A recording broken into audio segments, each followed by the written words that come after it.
মমতা বন্দ্যোপাধ্যায় একেবারে বিরক্ত হয়েছেন তিনি। মমতা বন্দ্যোপাধ্যায় এসেছেন, অভিষেক বন্দ্যোপাধ্যায় এসেছেন, তার সঙ্গে 15 জনের একটি প্রতিনিধি দল রয়েছে যারা বিকেল 4টায় আজকে নির্বাচন সদনে জ্ঞানেশ কুমারের সঙ্গে বৈঠক করবেন। আর তাদের সঙ্গে এসেছেন অন্তত জোনা 3 মানুষ যারা রীতিমতো এসআইআর এর হেনস্থার জন্য পরিজনকে হারিয়েছেন বলে মমতা বন্দ্যোপাধ্যায় অভিযোগ করেছেন।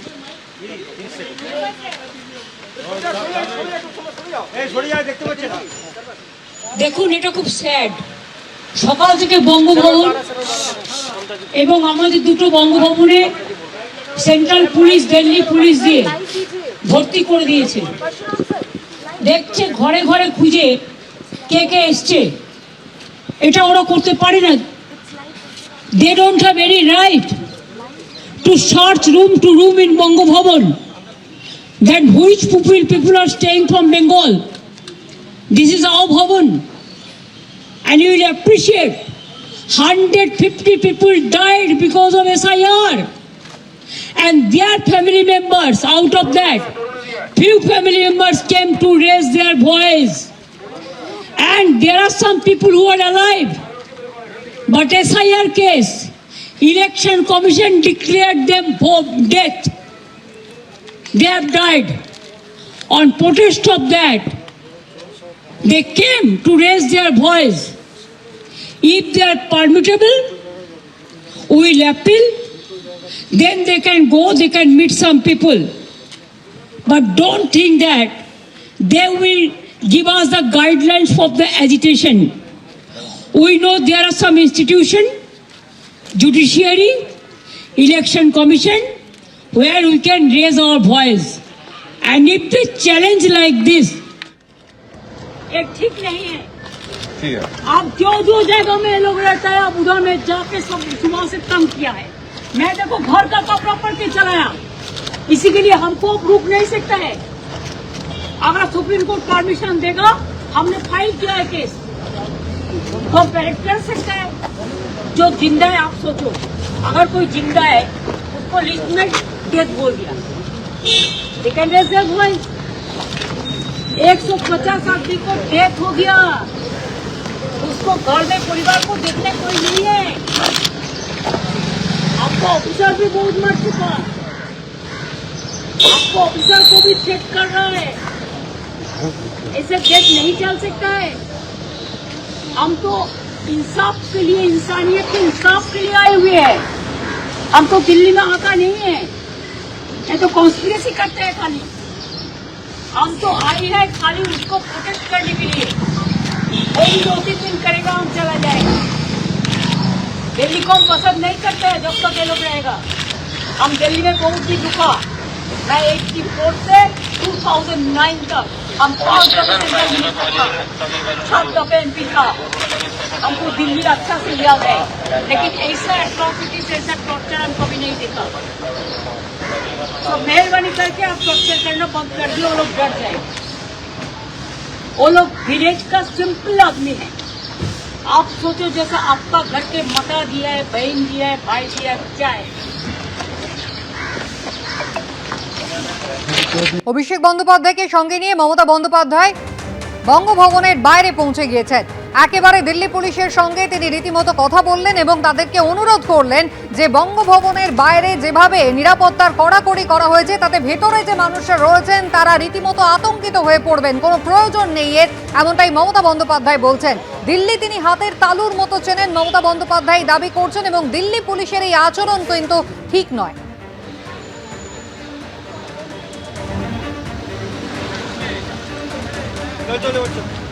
বঙ্গভবনের বাইরের ছবি আপনারা দেখলেন, যেখানে একেবারে পুলিশে ছয়লাভ। দিল্লি পুলিশ সেখানে রীতিমতো ব্যারিকেড করে এবং নিরাপত্তার কড়াকড়ি করেছে।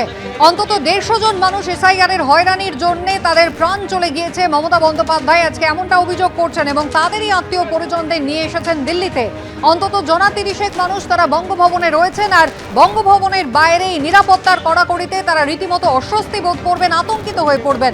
মমতা বন্দ্যোপাধ্যায় বলছেন এর কোনো প্রয়োজন নেই। তিনি বহু বছর ধরে দিল্লিতে আসছেন, তিনি মুখ্যমন্ত্রী হিসেবে যেমন এসেছেন, এখন তার আগে তিনি সাংসদ হিসেবে, মন্ত্রী হিসেবে বছরের পর বছর তিনি এখানে থেকেছেন, দিল্লিকে তিনি হাতের তালুর মতো চেনেন। এই ধরনের ঘটনা, দিল্লি পুলিশের এই আচরণ তার কাছে একেবারে অপরিচিত। এ ধরনের ঘটনা যেন না ঘটানো হয় অনুরোধ করছেন দিল্লি পুলিশকে Mamata Bandyopadhyay.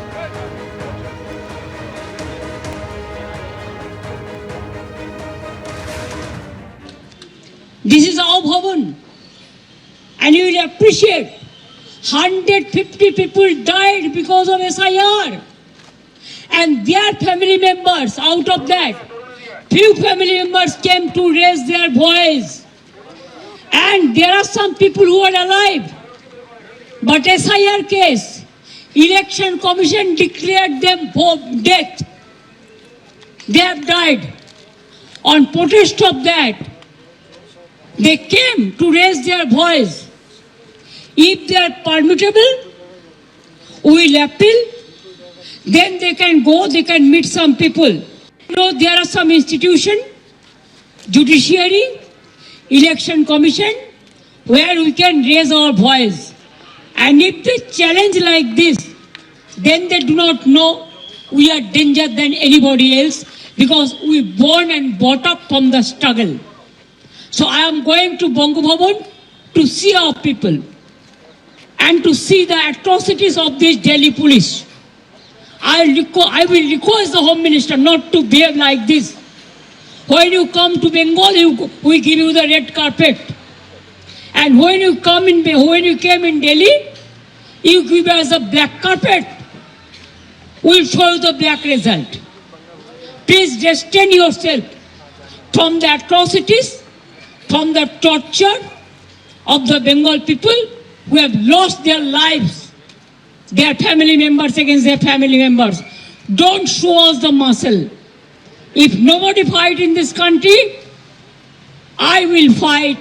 Our party will fight. আজকে একদিকে যখন নির্বাচন সদনে জ্ঞানেশ কুমারের সঙ্গে মমতা বন্দ্যোপাধ্যায়ের বৈঠক রয়েছে, তারই মধ্যে যে সমস্ত মানুষ এই এসআইআর এ হেনস্থার জন্য তাদের আত্মীয় পরিজনকে হারিয়েছেন বলে মমতা বন্দ্যোপাধ্যায় বারংবার অভিযোগ করছেন, তাদেরই মধ্যে বেশ কয়েকজন তারা এসেছেন তৃণমূল কংগ্রেসের সঙ্গে, বঙ্গভবনে তারা রয়েছেন। আর সেই বঙ্গভবনের বাইরে নজিরবিহীন নিরাপত্তা নিয়ে রীতিমতো ক্ষুব্ধ মমতা বন্দ্যোপাধ্যায়, বিরক্তি প্রকাশ করেছেন তিনি। সেই নিরাপত্তার ছবিটা এবার একবার দেখুন।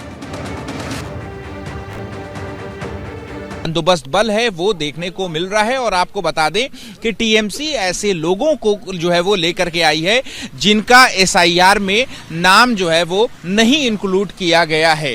और आपको बता दें कि टीएमसी जो है वो इस मामले में कंसेंसस बनाने की भी तैयारी जो है वो पूरी तरीके से कर चुकी है। खुद ममता बनर्जी जो है वो कल शाम से दिल्ली में आई हुई हैं और आज शाम 4 बजे जो है वो एसआईआर में अनियमितताओं के दावों के साथ, और इसके अलावा जो तकरीबन टीएमसी का दावा है कि 140 बीएलओ की जो मौत है वो इसके एसआईआर की वजह से जो है वो हुई है। और इन्हीं दावों के साथ वो 4 बजे मुख्य चुनाव आयुक्त से मुलाकात करेंगे। लेकिन उससे पहले बंग भवन के बाहर हम आपको तस्वीरें दिखा रहे हैं कि भारी जो पुलिस प्रेजेंस है वो यहाँ पर देखने को मिल रहा है। दिल्ली पुलिस ने बंग भवन के बाहर जो सिक्योरिटी है वो यहाँ पर कड़ी कर दी है। जो तमाम बैरिकेडिंग है वो यहाँ पर जो है वो दिल्ली पुलिस की ओर से की जा रही है।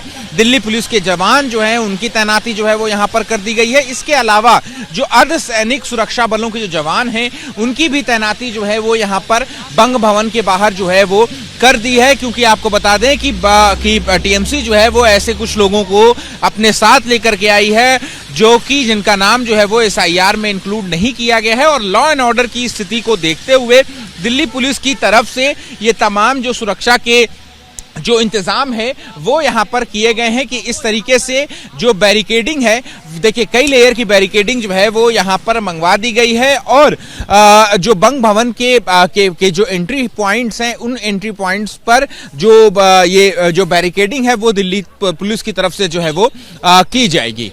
कैमरा पर्सन कपिल मिश्रा के साथ Ahmad Bilal, ABP news, Delhi. ABP Ananda एगिए थाके एगिए राखे।